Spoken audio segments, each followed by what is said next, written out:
I'm going to talk to you today about jobs to be done. And specifically, I'm going to talk to you today about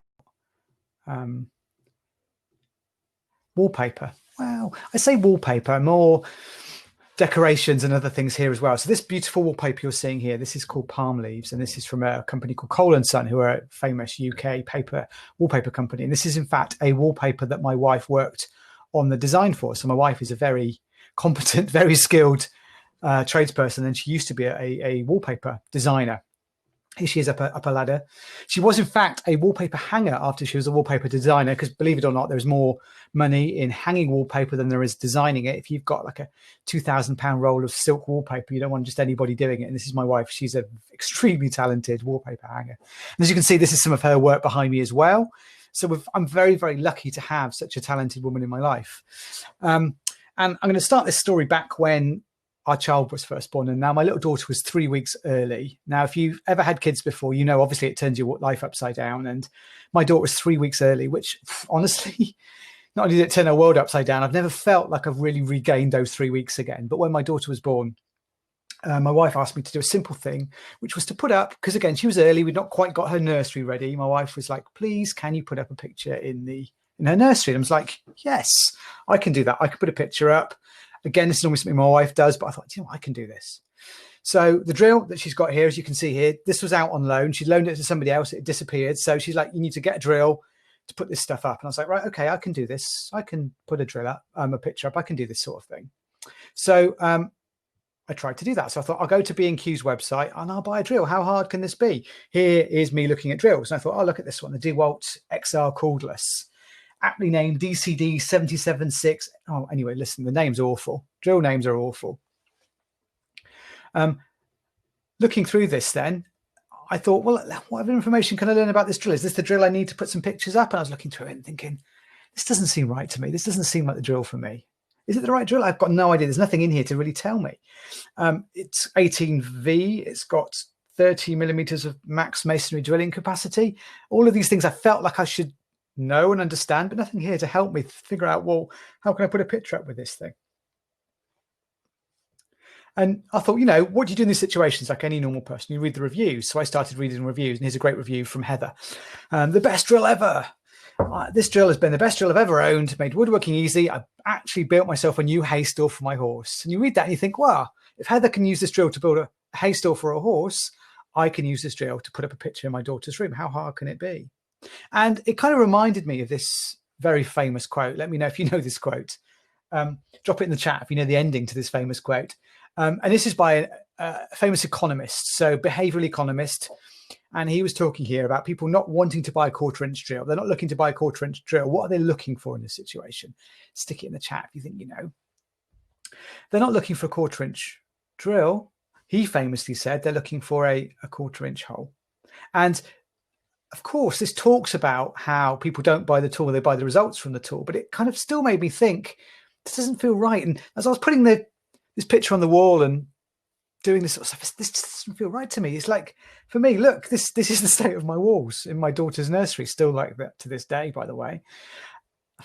This is not what I needed. This is not the results I was looking for from that drill. You can see where I've made some mistakes, where the holes are a bit too big. I can even see where the drill skidded across the top there when I first started. My wife's, I painted over it to make it look better, but it still looks pretty awful. And this quote from Theodore Levin was going through my head. People don't need a 1/4-inch drill, they need a 1/4-inch hole. It didn't fit with me. Let me tell you, folks, the hole here is most certainly not the goal. It wasn't for me. This is not what I was trying to achieve. And this famous economist didn't get it right. Look, the hole is not the goal here. This lady, is she looking for a hole? Of course she's not looking for a hole. She's looking to bury somebody. These folks, is the hole the most important part of this? Absolutely not. They're trying to lay pipes in this situation. The hole is not the goal in this situation. Seemingly here, from The Great Escape, prisoners, a hole. The hole is not the point of the story. The point of this is getting out of prison. The hole is not the goal. And the same was true of my walls. The hole was not the goal. And this made me think, there's this famous received wisdom in digital and product design that things like the hole is the goal at the end of this stuff. And they're right, the hole is a part of the story, but it's not the end goal in this situation. And it informed me a lot at this point thinking about trying to put this pitch up about my job, because I was, hi Bristol, hi everybody else. I'll introduce myself now. I'm Joe. So I have worked on led famous product redesigns for Marriott hotels in 38 countries, 16 languages, Trainline, UK train ticketing service, 2010. I redesigned and relaunched that. Plenty of relaunches for Money Supermarket, including their credit card channel, Disney across Europe. I led a lot of those larger projects and initiatives. And it kind of taught me a lot about design and designing for people and what they actually need. My background is in user experience. I spent 16 years working in user experience. I've most recently moved into product strategy over the last 4 years. And this is what I do now. I help companies do the right things in the right order for the right reasons. Specifically, I support leadership and executives to make better decisions and teams to execute better on work, to do the right things in the right order for the right reasons. And I also help organizations when things go wrong, when stuff screws up, when things break. Stuff goes live that shouldn't go live, things go wrong, I support them in to do that. And as part of my work in doing this, I've been using this theory called jobs to be done. And what jobs to be done talks about doing is finding the end goal that people are trying to get to. What are people trying to ultimately achieve when they're using your product or service? And at the same time as I was looking at fixing my daughter's wall, putting the picture up, I was working with the Museum of Modern Art in New York City. And it was a great job for me to be working on, especially a high profile client from just here in Bristol. It was a fantastic thing to be working on, and I really enjoyed my time working on that project. But one of the big things we were struggling with at MoMA at that point was that tourists were visiting MoMA. You know, huge numbers of tourists were visiting MoMA, but New Yorkers were not. New Yorkers were not coming to MoMA. And they honestly didn't understand why. And MoMA were thinking, well, you know, we had this conversation about competition. Who are you truly competing against as at MoMA? And does anybody know who reality is that MoMA competes with? Because again, most New Yorkers, they work, so they're only got free time at the weekends or most notably in the evenings. MoMA were competing with somebody else, equally with a red logo. Anybody think who MoMA are or MoMA's true competition is? Have a guess. Anybody have a guess? Who do you think MoMA were competing with? Now, you might think, oh, it was the Metropolitan Museum of Art. MoMA were convinced it was the Tate in London. I was like, nobody's going to make a choice on a city to visit based on the art gallery, certainly not New Yorkers. It wasn't Tate. It wasn't usual things like theatre or cinema. It was a simple choice when we started speaking to New Yorkers about why they weren't going to the museums in there. And Alex has nailed it right there. It was Netflix. Netflix was MoMA's biggest competition. And that was an interesting time for us then when we realized that. We thought, whoa. And that allowed us to then talk to New Yorkers differently when they were coming to MoMA about what they needed to do, when they needed to do it, and what the important problems they were having as part of this job. And ultimately, MoMA and Netflix have the same job, and this is the job to be done of New Yorkers. Oh, it's something interesting to do with my partner on Friday night. Now, there are many other things that compete with this that can also support this job too. But what was interesting to me is that actually when you started to break what was going down into this very, very basic, simple job statement, it kind of really helped define and help people understand really what MoMA was trying to do and why people weren't coming to MoMA in the evenings. Because, you know, they were struggling with things. Oh, I've finished work. I'm tired. Going to go home, get changed, come back into town again. It's a lot of effort.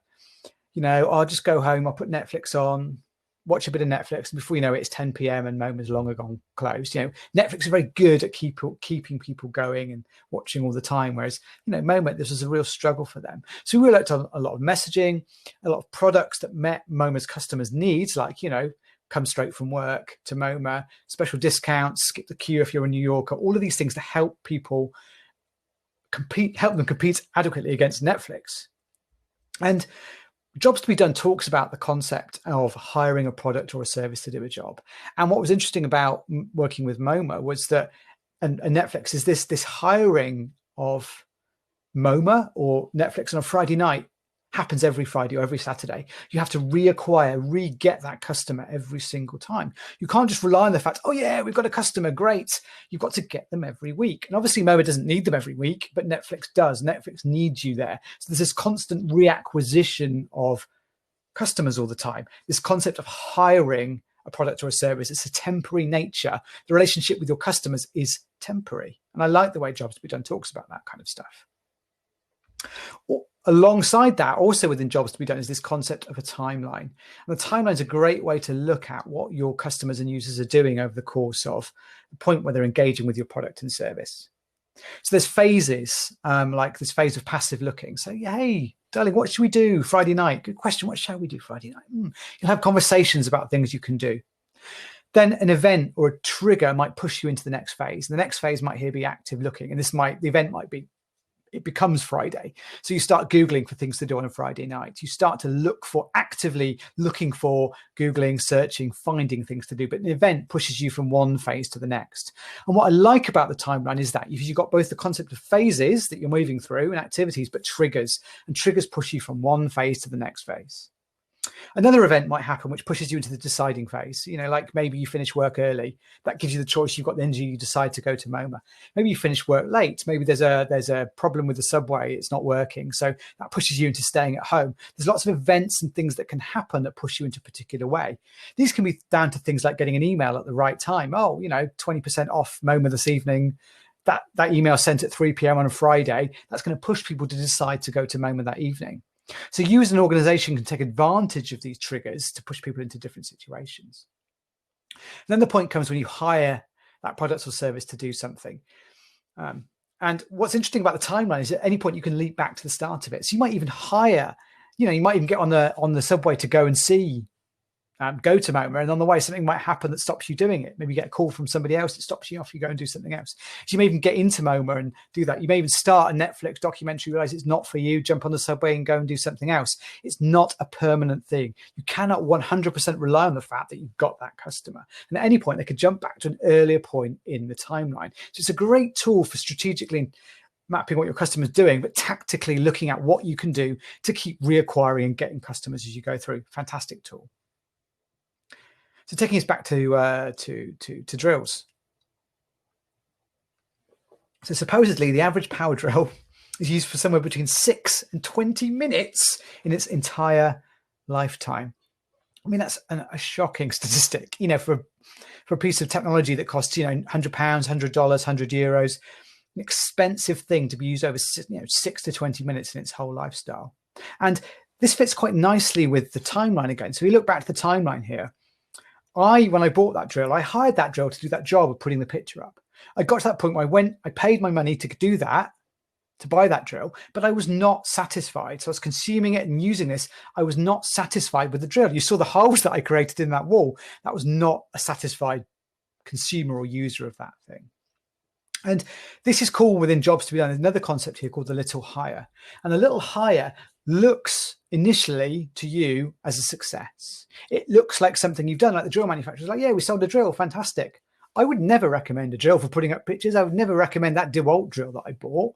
I wouldn't recommend drills to people for most situations. And this is also true of technology. So again, if you're an app developer, you might have come across this. If you work for a startup, you might have come across this. Startups really struggle with this. So you might have identified a problem. You might have put your app out there, spend a lot of time designing it. People download your app, fantastic, yeah, 10,000 downloads. But then week 2 of using your app, nobody's coming back to use your app. Your usage statistics are down. It's expensive for you to reacquire customers. You've got a high churn rate. This is all down to the concept called the little hire.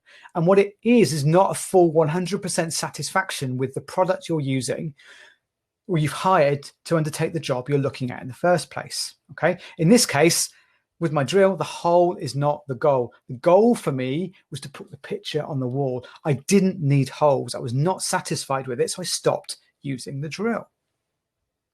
And you can dig down further into this as well with jobs to be done. And their jobs to be done has the concept of these 3 different types of job. We have functional jobs, we have emotional jobs, and we have social jobs. Now, in digital and in product design and building apps and websites, we're good at the functional stuff. My website has to do this thing. My drill has to make a hole. Brilliant, good job, well done, everybody. We designed the perfect thing to do this thing. But again, if you look at this, there are emotional and social jobs associated with it as well. All right, let's look at here's a typical functional job. And again, what I like about these are called job stories here. So when I'm not skilled at home, tired after a long day, help me put up a picture confidently and easily in the right place and not crooked, so my daughter's nursery looks nice. Okay, this is an example of a job story. What I like about job stories is they're rich, they're open, they've got lots of context, they're detailed. There's lots going on there in terms of describing the situation. Comparing that, if you work in digital product design now, to things like user stories, the wording is about half. User stories are very focused. There's no ambiguity, very little context. Fine if you're a developer and an engineering team building it, not so great for a design, product, business person to make a choice about what to do about this thing. Job stories are great for giving wider context. And alongside this, and the question you always get at this point is, well, how do I get to developing and producing a job story like that? And there's a really simple tactical thing you can do in terms of research called the ladder interview. Really simple, really straightforward. I'll post a blog post. I talk about that into the chat here if you want to learn more. But you basically ask the question why 5 times. So number one question, you might see somebody outside of Screwfix or B&Q. Why are you buying a drill? Well, to make a hole in my wall, obviously. Well, why are you making a hole? Well, to put a picture up. Okay, we're getting closer to the goal here. Why are you putting a picture up? Well, to make my daughter's nursery look good. Well, why do you need to make your daughter's new nursery look good? Oh, well, because my wife is due to give birth in 2 weeks and the clock is ticking. And you can start to see then, you get to the bottom of what's going on, the range of products and services you can get to meet that bottom goal down there. That bottom job of, you could have a service which is designed for parents to redesign the nursery. Maybe they send you a few images, a few mood boards, and a team comes around and redevelops the whole nursery for you. Because again, when somebody's pregnant, they don't want to be doing building work. Somebody's, again, if you're the dad, maybe you're working frenetically your job before the baby's due. If you're a mum, again, you want to be working as hard as you can before maternity leave hits. You haven't got time to remodel, redesign, do a room. There's a fantastic service there that competes with a drill at a certain level. Very different, but again, much larger, much more in depth. But this is how you can get to that ultimate job, is to ask the question why 5 times. I've even asked it 4 times here. You get to the root of what's really going on. That's the real strength of jobs to be honest. It gets to the root cause of what's really happening in this situation. Not making holes, but remodeling, redesigning, redeveloping, decorating my daughter's nursery in this situation. And let's bring it back to drills again. Let's have a look at that. So now we've got that idea in mind, you start to look at this product page for this website in a very different way. Okay. Now, maybe this speaks to tradespeople. Don't know. Again, B&Q is not a website for tradespeople by any stretch of the imagination. It's a Home Depot, if you know Home Depot, sorry, Brits, I'm going to pronounce that the American way. Home Depot style DIY website. For DIY stuff, it's designed for home DIYs. It's not designed for professionals. And if we look at the description of this, you can start to see when you understand the drill and what the drill is being used for, you can understand where you can get to with this stuff. Now, no matter of usability testing is going to get you there. Asking questions like how many torque settings has it got? Can you see this page? Yeah, it's got 15. There's nothing in here. Usability, fine. You can buy the drill, no problem. There's nothing in there helping you decide if this is the right tool for the job. Nothing. It's not talking to that in any way, shape or form, which kind of brings us on to using jobs to be able to help improve this situation. So I talked about emotional jobs earlier on. Here's a great example of an emotional job. When I'm putting up a picture, help me to not feel stupid or overwhelmed or that I don't have the skills so I can feel confident I can do this job. Again, back to our drill, there's nothing in here giving me confidence that I can use this thing. Nothing. We jump to social jobs. When I'm 6 months in, so after 6 months after I'm doing this, make sure that it doesn't fall off the wall. I don't want my picture to fall off the wall, so I don't look incompetent in front of my friends and family and feel like I've done a good job. My wife would not forgive me if the picture fell off the wall. She's not forgiven me for those holes, by the way, in that wall. They are hidden by the picture. Don't like that. Anyway, I don't want to feel like this in 6 months, and that drill is not helping me to get there. Now, my wife's drill was returned to us, by the way, and not long ago. And I remember I looked at and took some pictures of the box itself. And again, if you start looking at this drill, similarly, there's nothing here to really help you. It's talking only about functionality, what it does, not, what functions it's got, what features it has. There's only features listed here. Look, I can put up 230 screws with this drill. Great. I don't want to do that. If you look back at that statistic, between 6 minutes and 20 minutes on average, most drills are used for. 230 screws is completely out there. It's not the sort of thing that people are looking for. Tradespeople, yes, which maybe represents 10 to 15% of your buying audience. The bulk of your buying audience will be home DIYers. They don't need this. Okay, 2-gear drive. I don't even know what 2-gear drive means or why it's important to me. 10.8 volts. Why do I care? what voltage it is. There's nothing here helping me make the choice if this is the product or service that meets my job. And you can clearly see drill manufacturers, all that they are doing is looking at each other's specifications and trying to outdo each other. Okay. Oh, look, this one's 18 volts. Well, 18 volts must be better than 10 volts. Must buy this one. This one's got a 60-minute charge time. Oh, this one's going to last me for 20.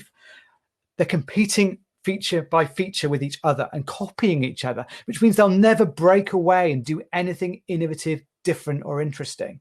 And this is a huge problem in tech and most industries.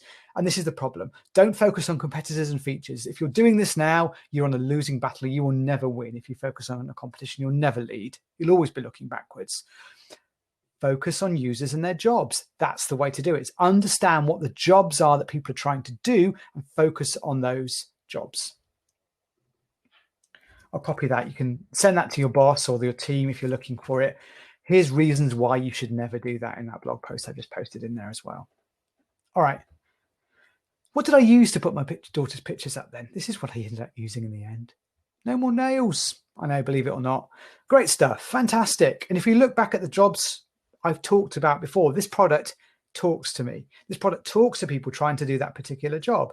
It's got things like, okay, 2 kilos. It's not going to fall off the wall. I know this product is strong. Okay. The dumbbells give you that reference there as well. It meets that social job of it not falling off the wall and me worrying about that in the future. It's strong. It's removable, that you can see it happening. It's not going to be crooked. If I don't get it right, I can just take it off, remove it, put it back on the wall again. It meets that emotional job of it looking straight, something I can be proud of. And of course, it meets the functional job of sticking the picture on the wall. That's easy. That's table stakes in this situation.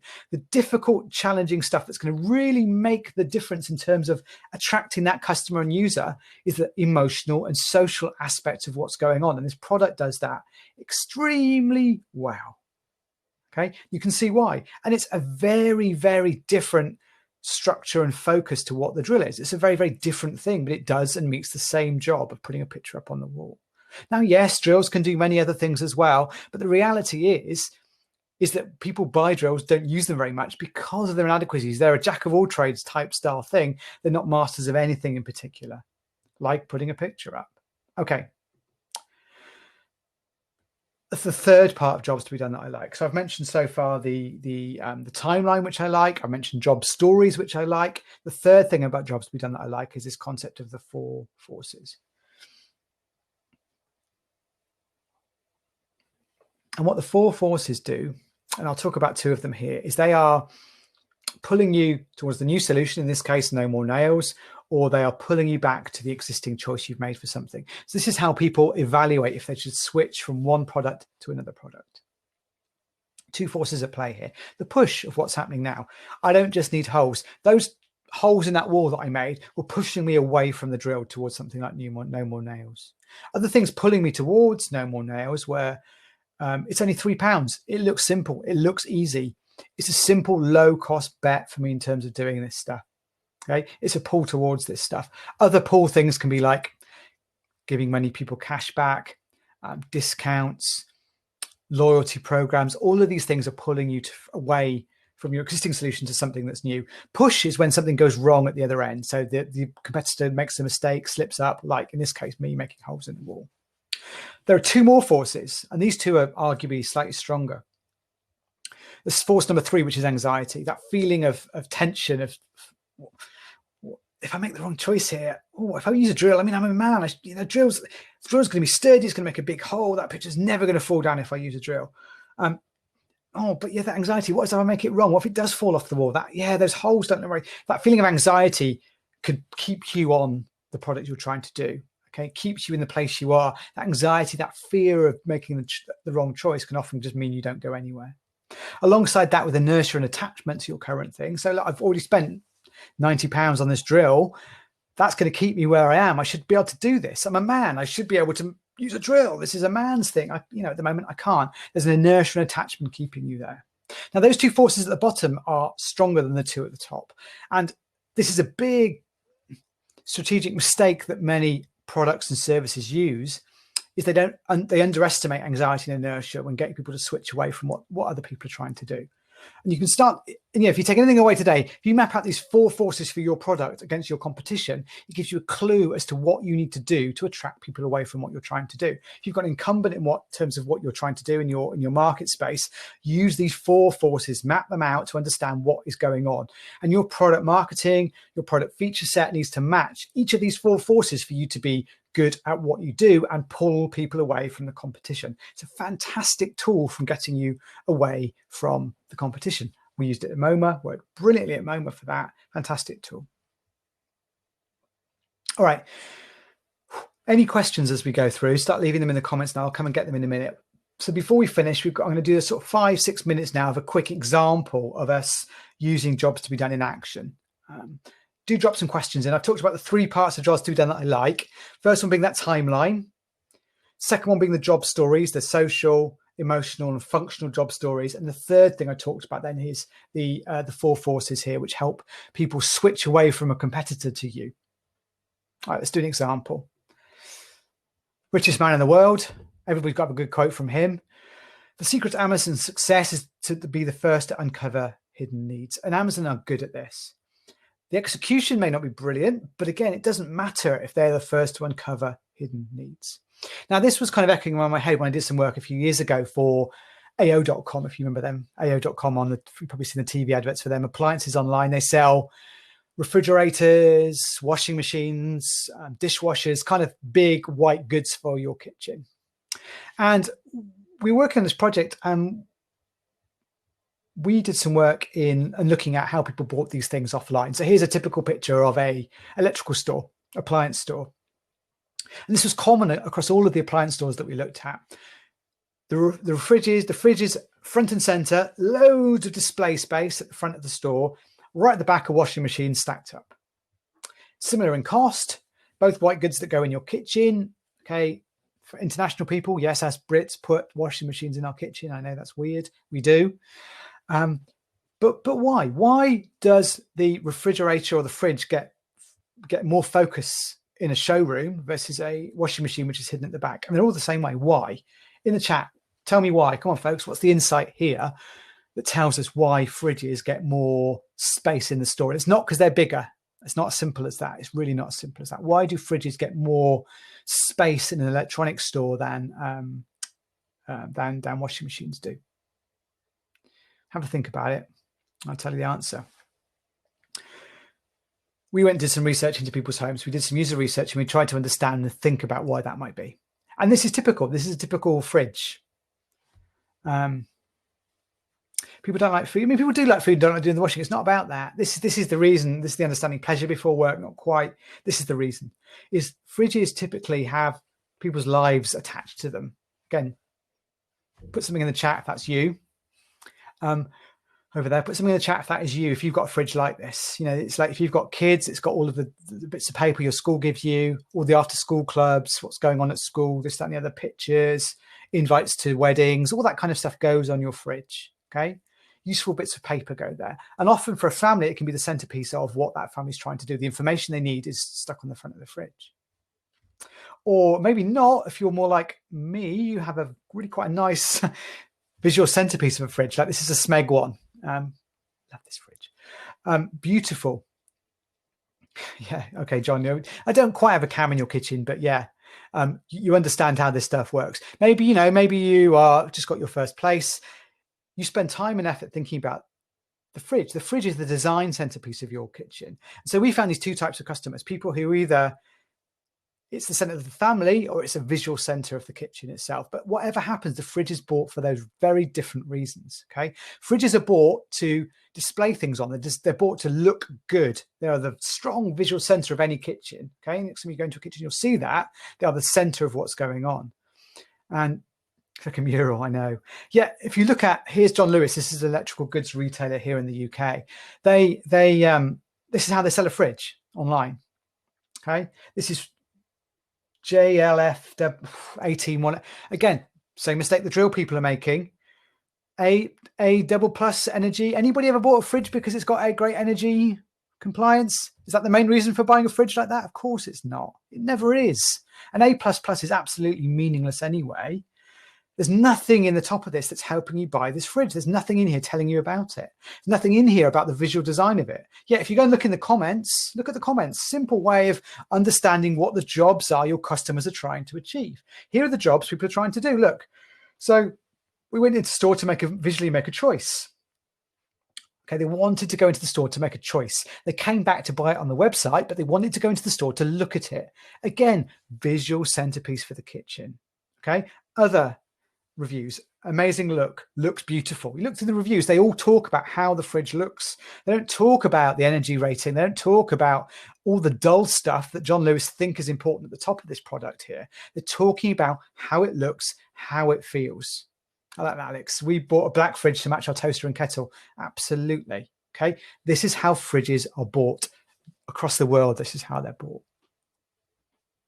Yet, when you look at things like washing machines, typically the main reason people buy a new washing machine is, is more often than not, this happens where your washing machine breaks. It's a complicated mechanical machine spinning all the time, shaking. It's going to go wrong. It's going to break. Fridges rarely break down. The seal might go, they might get old and a bit scruffy. They very rarely break. Washing machines, on the other hand, they break. They catastrophically break when they go as well. There's so much mechanical movement going on in these things that they break a lot of the time. And so when people buy a new washing machine, and something like 80% of the time, it's because the old one is broken. Okay, 20% might be buying a new kitchen, different thing, but 80% of the time is because it's broken.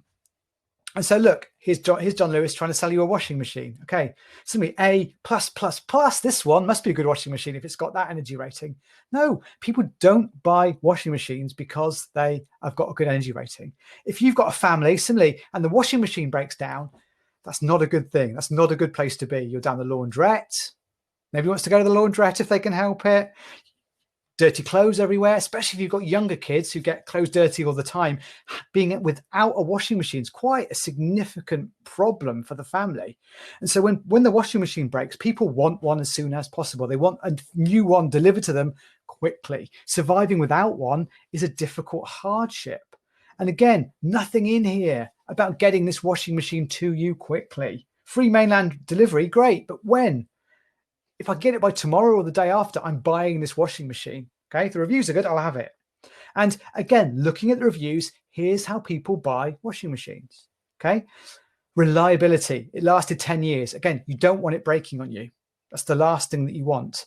And the other thing, quick wash cycle. It's got to be done in 30 minutes. I want it to go quickly, quick, fast 30-minute wash cycle. So again, if you've got kids, you want stuff washed quickly. You don't want to be waiting around for the machine. Again, us Brits, this is a uniquely British thing because we have washing machines in our kitchens. It's quiet, okay? Because again, it's in a kitchen. We don't want it to be noisy. And then look, no issues with delivery. They took away the old machine. You get it quickly. You get it replaced to you very, very, very quickly. The old one's taken away. Washing machine's fixed. Everybody's happy. Family stress reduced. All right. The answers for why people buy this washing machine are in the reviews. Yet John Lewis are not helping you do that here. There's nothing in here about quick wash times. There's nothing in here about reliability. There's nothing in here about getting it quickly and getting rid of the old one for you. Nothing is there. And yet, if you look at these two product pages side by side, you can start to think about how they should be different. Now, they're not different. They're identical. John Lewis is selling a washing machine and a fridge in exactly the same way. And yet they are bought very, very differently. Okay, the product page, I don't necessarily care what my washing machine looks like. I don't care. The picture can be smaller. Show me a picture of the screen to tell me if it can do a 30-minute wash cycle. That's what I want to know, not what the washing machine looks like. Yet my fridge, I want to know what that looks like, so show me a big picture. These two pages, these two templates should not be the same.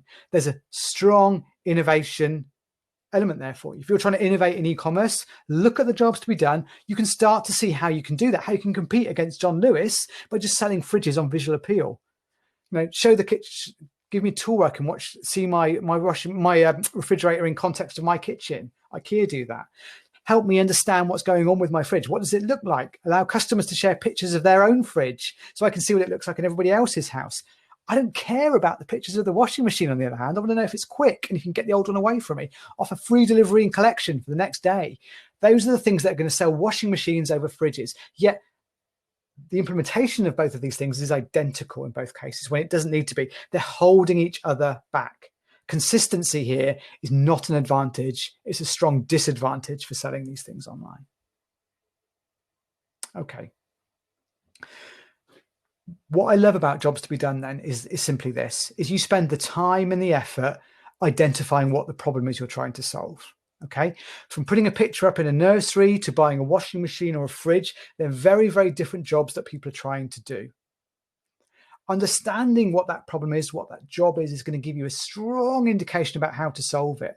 The biggest mistake I see that I talk about is teams rushing too quickly into solving problems, when the reality is they need to understand a lot more about what's going on before they jump in there. This quote from Albert Einstein is fantastic. It sums that up perfectly. If you're given an hour to solve a problem, I'd spend 55 minutes defining the problem and 5 minutes coming up with a solution. The same's true. You can use jobs to be done to do that. And that will help you make that leapfrog over the competition. Be your competition be John Lewis, be it a drill manufacturer, whatever it is, you can absolutely beat the big folks by looking at jobs to be done, by understanding what it is your customers are trying to do, what jobs they're trying to do, what forces are at play, design your products and services around that, and you'll absolutely leapfrog the competition. You can then use the 4 forces to tactically market your product, to tell people what it is that's important to them, to speak to the language that they're going to understand. So you can start pulling people away from your competition. Jobs to be done is fantastic at looking at not only product strategy, but also marketing, tactical marketing and tactical marketing strategy as well. It's a great all-round tool for designing, building and launching products. And that's absolutely why I love it. Other things that I love about it is it works really well with Google Design Sprints, or design sprints as a whole. You take a job story or a series of job stories, take them to a design sprint, it's going to go well. It's also C-suite friendly. Senior management love jobs to be done because it's got articles from the Harvard Business Review. It's got a business backbone to it. It's user-centered design with an MBA focus. Okay, it's a fantastic tool because, again, you'll get senior buy-in if you're in a complicated organization, because, again, Harvard Business Review is all about it. Oh, by the way, I did manage to put the picture up. It did go up in the end. I did use No More Nails. Here's the picture up in my daughter's room of Bristol, of course, Bristol. It's up there, hiding the holes behind it, I might say. But anyway, thank you very much for your time, everybody. Any questions, chuck them in the chat. While that's going on, I've got a workshop on jobs to be done. So if you want to learn more about this and how this can work, starting tomorrow, actually, I've got a workshop for you and your team about how to put jobs to be done into action. So do come along. I'll share a link here. If you came today, drop me an email and I'll give you a quick discount on that course as well. But come along to my workshop. It's running for 2 days next week and the week after, and I'll show you how to do this stuff, put this stuff into action, because I love jobs to be done, and I've told you why. Come and learn more, and we can build great things together. Page not found. Oh, that's not good, is it? Let me try that again. Having a day today. Boom, boom, boom. There you go. There's the workshop right there. Thanks, John. It's popping in now. Thanks, Christopher. Yeah. Not very good at 404s, but there it is, just there. Come along to the workshop.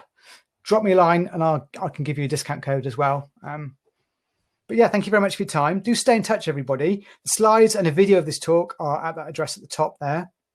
My email's here. Drop me an email. I'm always happy to talk about jobs to be done and just general product stuff anyway. I'm Bristol lad, so I'm out here in Easton. More than happy to chat to Bristol businesses about this. And of course, people further away in Spain and Germany, wherever else. Maybe not Bath, but maybe Spain and Germany, definitely prepared to help.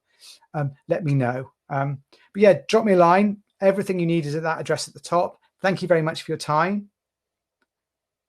Any questions, folks? Let me know. Shona, hopefully you can start. If there's anything in Facebook, let me know. I've not been looking at Facebook.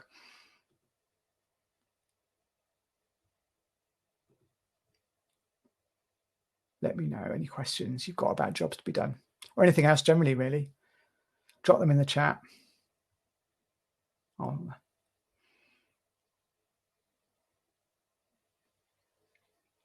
Let me unshare my screen. How far into that pillow is the dog's head now? Oh, dude, Doody. See, he is there, the dog. Drop me a question in the chat. Okay, here we go.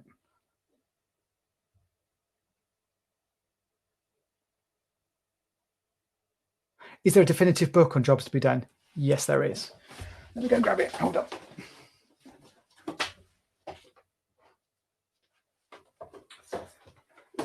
This is the one.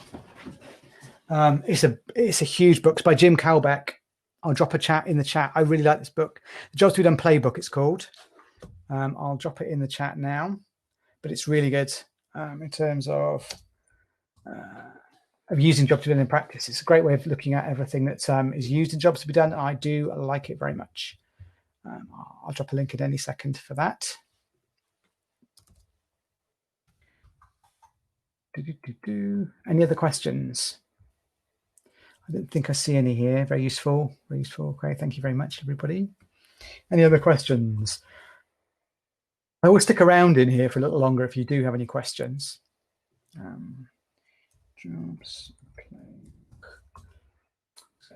for you. Really, really good it is. Copying it.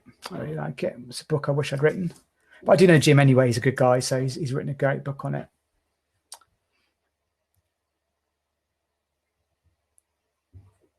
Let me know.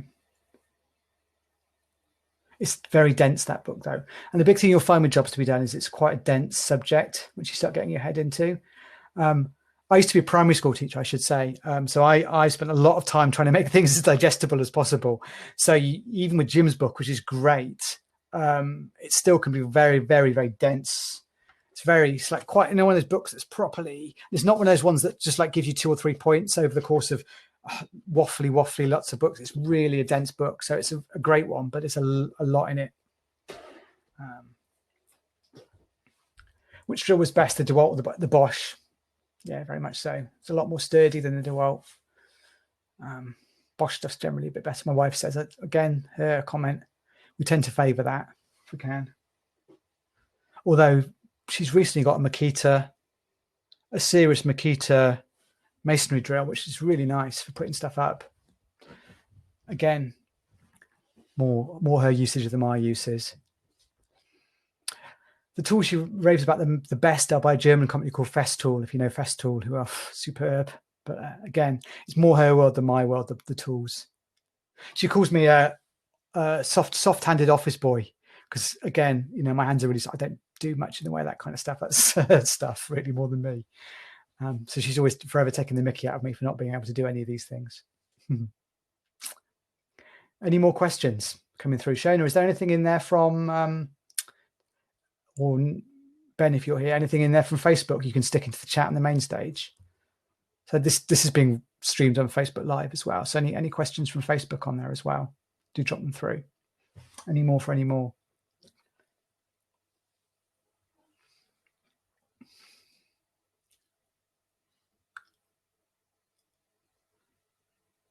Okay. Well, okay, folks, I will leave you with details of... you've got this is my workshop. I'll leave you with details again of my of this talk and other things as well. Let's see that, here it is.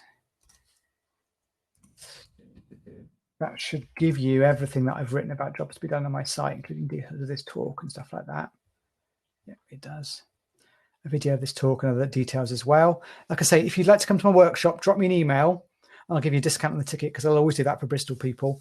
But that starts tomorrow, and I'll give you some real in-depth understanding about how to roll this out into your organization. So if there is nothing else, Shona, let me know. And thank you very much for your time, everybody. I will stick around. But yeah, thank you.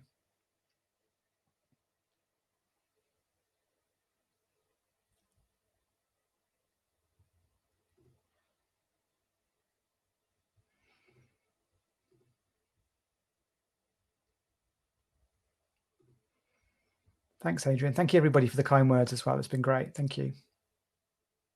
Oh, here you go. Anna, sorry, I missed this one.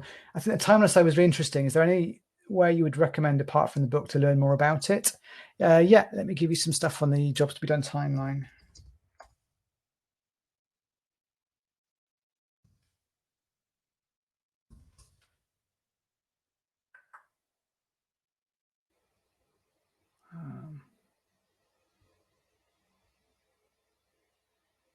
No, I can't find anything.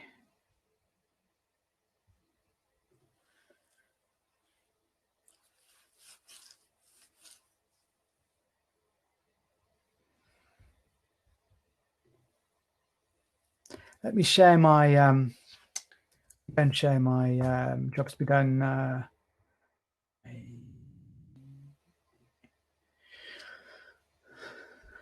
So here are my jobs to be done links for stuff as well. And I'll drop me an email, and I can find it. I can find some more on the timeline for you.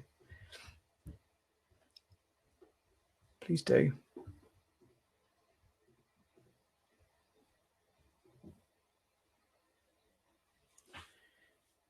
Any other questions?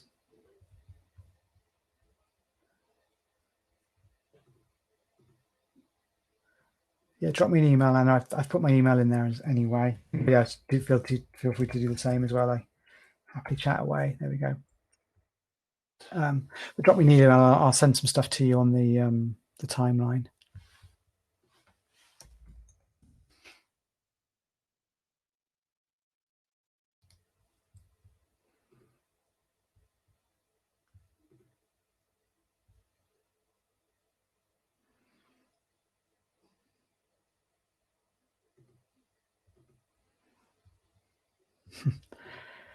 So I just Googled it, and my website is the first one in that. So let's see what I've written about it. I just wrote an introduction about it as well. Here you go. So I wrote this.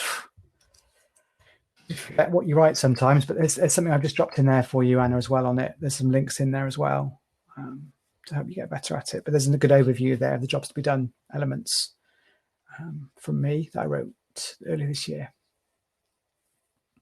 Any more questions or thoughts?